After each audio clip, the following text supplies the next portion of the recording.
third chapter of the book of Hosea, a short chapter that begins by Yomer Adonai Elai, Od lech ehav isha, ahuvat rea ume na afet, kavat Adonai b'nei Yisrael v'hem ponim Elohim acherim v'oavei ashishei anavim. So God says, go and, word here that I have is go and befriend. I don't think it's just to be friends. A woman who is befriended by others and spends time with others, just as God tries to be a partner with Israel, but they turn to other gods and they love the cup of grapes. Now, this is again one of these ideas here of Hosea getting seemingly intimate with a woman who is a woman who lacks fidelity, and again, it's the idea that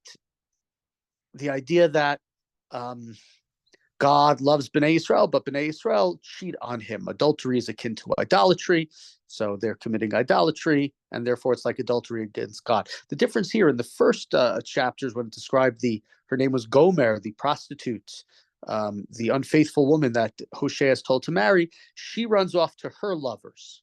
Her lovers are not her husband, are all the other men. That is to say, Bnei Yisrael lusting and loving after the Avodah Zarah. In this chapter, it is God who is the one who is loving Bnei Yisrael. So there's reversal, right? God says to me, go and love a woman, right? So Hosea is the personification of God in these chapters, is the male, in the way that the male-female partnership.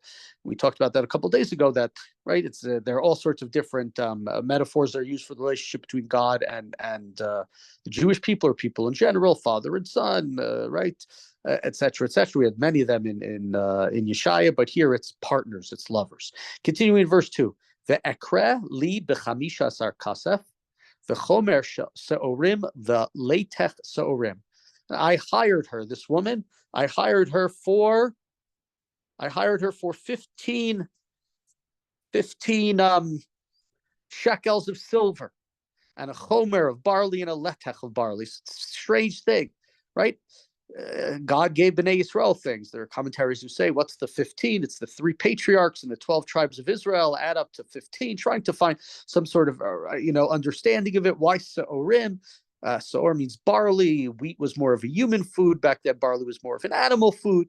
So there are different sort of explanations. The 15th day is significant for the Jewish people because the 15th day is when Bnei Yisrael came out of Egypt, that night of the 15th. So there are all sorts of different explanations, attempts to explain why he has to hire her with 15 shekels of silver.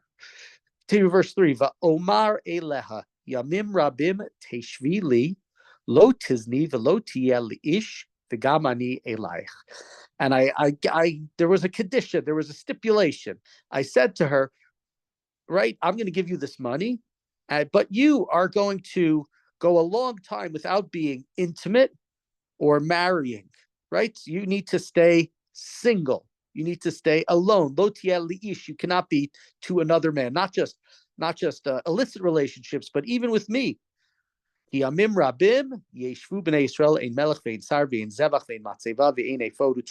Israelites will go a long time without a king or an officials and sacrifices and pillars and the ephod and oracles.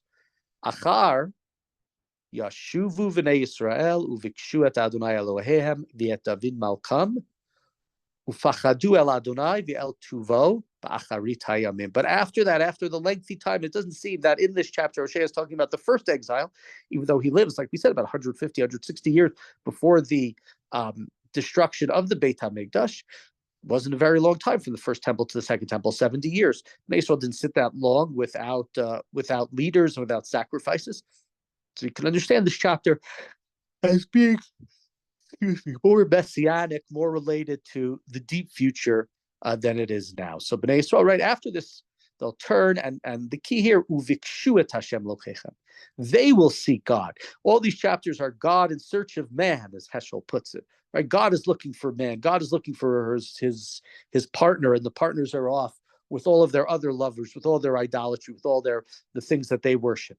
But here, Bnei Yisrael, uvikshu, we have a verse like that, uvikashtem misham, in the book of Dvarim, so they will request God, and their king. They want to be a unified people, and they will fear God, and God's bounty and good will come to them at the end of days. So again, here a chapter that signifies the failed relationship between God and the Jewish people. And this starts with God's attempt, but it ends with the Israelites' attempt. We've seen many times throughout our history, despite what not living up fully to what God wanted from us, that many, many times throughout our history, we've remained stubborn, we've remained with great allegiance and trust in God. And so hopefully the chapter comes true very, very soon.